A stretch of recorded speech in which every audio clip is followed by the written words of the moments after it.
अस्सलामुअलैकुम प्यारे बच्चों, JCERT की DG स्कूल में आपका खैर मकदम है। मैं वहाब अंसारी आज के इस वीडियो लेसन में तीसरी जमात की दरसी किताब इब्तदाई उर्दू का 14वां सबक का दूसरा हिस्सा लेकर हाजिर खिदमत हूँ। और इस सबक का उन्वान है कहावतें, जिसका पहला हिस्सा हम लोग इससे पहले के वीडियो में पढ़ चुके हैं, जिसका उन्वान था अंगूर खट्टे हैं।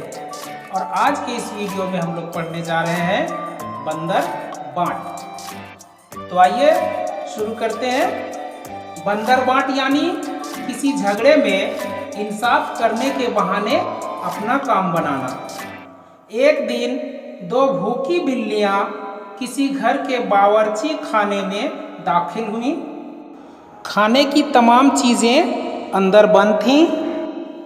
उन्हें कुछ खाने को ना मिला। एक प्लेट में रोटी का टुकड़ा रह गया था। एक बिल्ली उसे लेकर भागी, दूसरी उसके पीछे दौड़ी। आखिर दोनों में झगड़ा होने लगा। रोटी का टुकड़ा दोनों के बीच रखा हुआ था। दोनों बिल्लियां आंखें सुर्ख और बाल खड़े किए हुए एक दूसरे पर हमला करने को तैयार थी। एक दरख्त पर बैठा हुआ बंदर उनकी लड़ाई देख रहा था। वह खुद रोटी पर कब्जा जमाने की फिक्र में था। मौका देखकर वह नीचे उतरा। उसने कहा, शुक्र करो कि तुम्हें लोगों के घरों में आसानी से खुराक मिल जाती है। हमसे सबक सीखो। हम जंगल में खुराक के लिए कितनी मेहनत करते हैं, फिर भी आपस में नहीं लड़ते।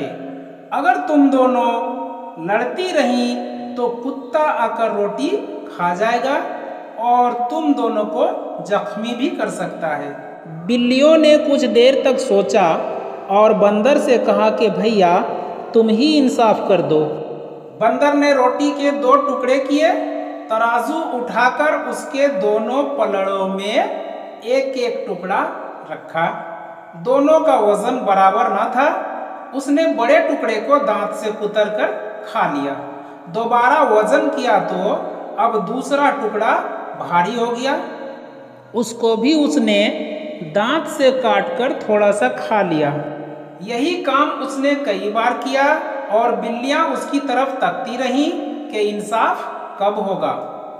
आखिर में एक छोटा सा टुकड़ा रह गया। अब बंदर बोला कि इसके क्या रेजे रेजे करूं, इससे तुम्हारा क्या भला होगा। तुम्हारी नीयत की खराबी ने पहले ही काम बिगाड़ दिया। मैंने दोनों टुकड़ों का वजन बराबर करने में कितनी मेहनत की है। तराजू उठाए उठाए हाथ थक गए। चलो यह टुकड़ा ही मेरी मजदूरी दे दो। ये कहकर बंदर ने वह टुकड़ा भी खा लिया। तो देखा बच्चों आपने कि दो बिल्लियों की आपस की लड़ाई का फायदा किस तरह बंदर ने उठाया। तो बच्चों गौर कीजिए, आपने दो कहावतों के बारे में कहानियां पढ़ी और देखा कि एक कहावत के पीछे पूरा वाक्या या कहानी होती है। इसी तरह कुछ कहावतें और उनके पीछे मौजूद कहानियां पढ़िए। तो अब आइए इस सबक में आए हुए मुश्किल अल्फाज के माने को देखते हैं। लफ्ज और माने। दिलचस्प, अच्छा लगने वाला। कोई तमाशा वगैरह जिसके देखने में दिल लगे, या कोई किस्सा या किताब वगैरह जिसके पढ़ने में दिल लगे। निचोड़, नतीजा हासिल या खुलासा को कहते हैं। खोशे, गुच्छे को कहते हैं। उम्दा, अच्छा। रुख, चेहरा या समत को कहते हैं। निढाल, थका हुआ। सुर्ख, लाल। और ऐब, बुराई या खराबी को कहते हैं।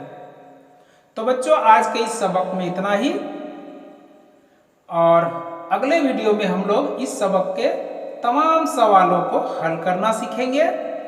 और अब वहाब सर को इजाज़त दीजिए। शुक्रिया। खुदा हाफिज।